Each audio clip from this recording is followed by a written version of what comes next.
ಗೋಕಾಕ್ ಜಿಲ್ಲೆ ರಚನೆಗೆ ಸಿಎಂಗೆ ಮನವಿ ಸಲ್ಲಿಸಿದ್ದ ಜಾರಕಿಹೊಳಿ ಬ್ರದರ್ಸ್. ಅಥಣಿ ಜಿಲ್ಲೆ ರಚನೆಗೆ ಶಾಸಕ ಲಕ್ಷ್ಮಣ್ ಸವದಿಯಿಂದ ಸಿಎಂಗೆ ಮನವಿ ಸಲ್ಲಿಕೆ. ಚಿಕ್ಕೋಡಿ ಜಿಲ್ಲೆ ರಚನೆಗೆ ಪ್ರಕಾಶ್ ಹುಕ್ಕೇರಿ, ಗಣೇಶ್ ಹುಕ್ಕೇರಿಯಿಂದ ಮನವಿ ಸಲ್ಲಿಕೆ. ಬೆಳಗಾವಿಯಲ್ಲಿ ಹೊಸ ಜಿಲ್ಲಾ ರಚನೆ ನಿರ್ಧಾರದಿಂದ ಹಿಂದೆ ಸರಿದ ಸಿಎಂ.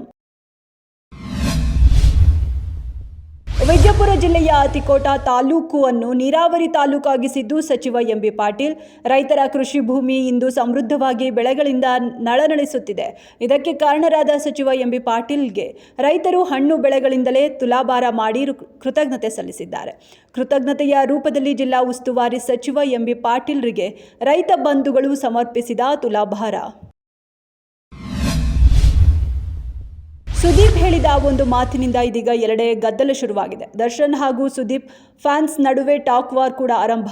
ಸುದೀಪ್ ಆಪ್ತ ಮಾಜಿ ಸಚಿವ ರಾಜುಗೌಡ ಅವರು ಸುದೀಪ್ ಅಣ್ಣ ಪೈರಸಿ ವಿರುದ್ಧ ಯುದ್ಧಕ್ಕೆ ಕರೆ ಕೊಟ್ಟಿದ್ದು, ಜೊತೆಗೆ ಹುಬ್ಬಳ್ಳಿಯ ಕಾರ್ಯಕ್ರಮಕ್ಕೂ ಮೊದಲು ಸುದೀಪ್ ಅಣ್ಣನಿಗೆ ಒಂದು ಕಾಲ್ ಬಂತು, ನಿಮ್ಮ ಸಿನಿಮಾವನ್ನ ಪೈರಸಿ ಮಾಡೋಕೆ ಪ್ಲಾನ್ ಮಾಡಿದ್ದಾರೆ ಅಂತ. ಹಾಗಾಗಿ ಆ ಕಾಲ್ ಬಂದ ಹಿನ್ನೆಲೆಯಲ್ಲಿ ಸುದೀಪ್ ಯುದ್ಧಕ್ಕೆ ಕರೆ ಕೊಟ್ಟರು ಎಂದಿದ್ದಾರೆ. ಹುಬ್ಬಳ್ಳಿಯಲ್ಲಿ ನಡೆದ ಹೃದಯ ವಿದ್ರಾವಕ ಮರ್ಯಾದಾ ಹತ್ಯೆ ಪ್ರಕರಣದಲ್ಲಿ 7 ತಿಂಗಳ ಗರ್ಭಿಣಿಯಾಗಿದ್ದ ಮಾನ್ಯಾಳ ಪತಿ ವಿವೇಕಾನಂದ ತೀವ್ರ ದುಃಖದಲ್ಲಿ ನ್ಯಾಯಕ್ಕಾಗಿ ಆಗ್ರಹ.